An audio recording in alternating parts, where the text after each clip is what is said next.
What's up, everybody? Kellen from Action Backers here. Hopefully you're doing well.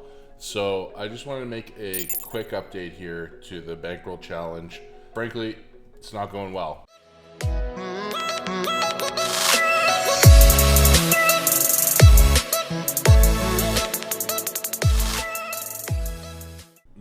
April, we were break even, and May, we've just taken a turn off a cliff.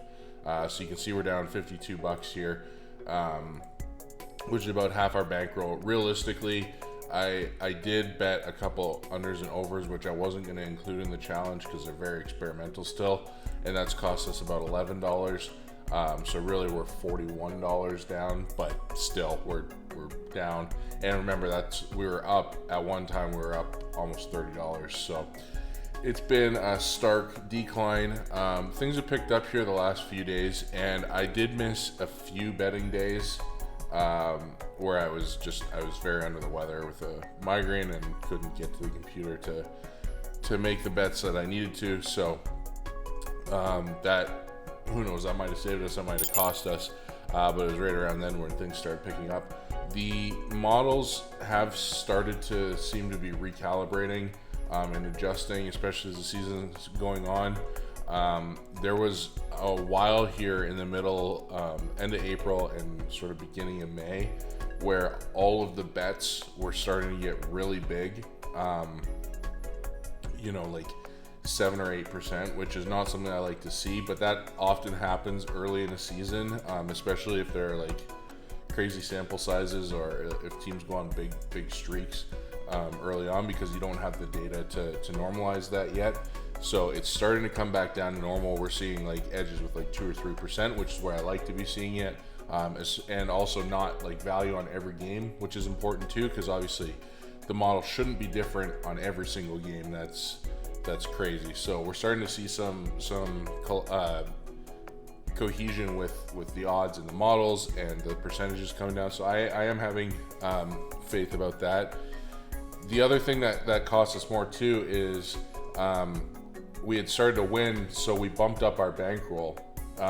So our bankroll was at, I think, $120. So we started betting at $120. So we're making larger bets for larger percentages, and that was just a recipe for disaster. So important lesson here is to recalibrate and make sure you're not chasing those with bigger bets.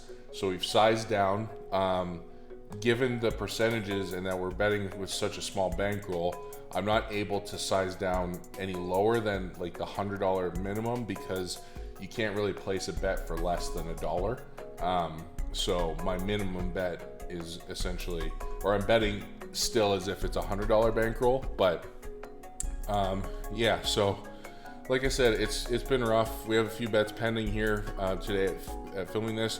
I have faith it's going to pick up though. So let me know down in the comments. And again, this is, I've sort of, if I were to do this again, I might do it differently, because I haven't been truly just letting it go based off the model picks. And what I mean is, I've been holding off on some games if there's a lot of juice, even though the model has value, which would sort of bolster some of our losses.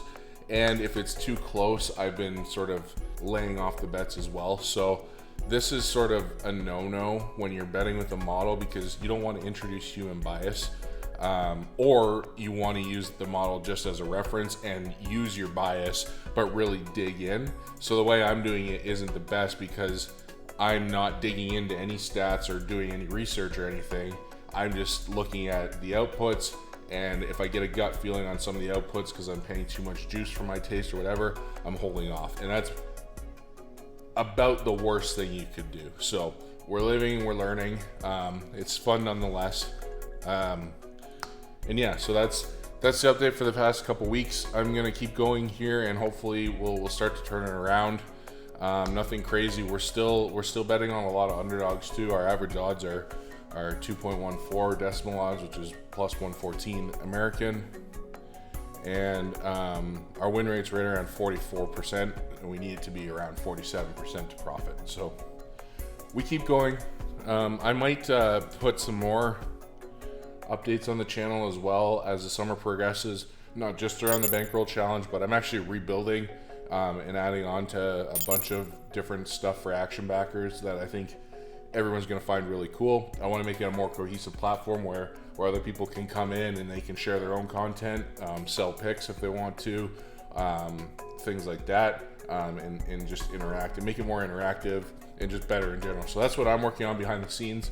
But again, I'm just me, so it's taking some time, but I'll share more when I have more. But that's it for the challenge for now. Nothing too crazy. Again, we're making bets every day.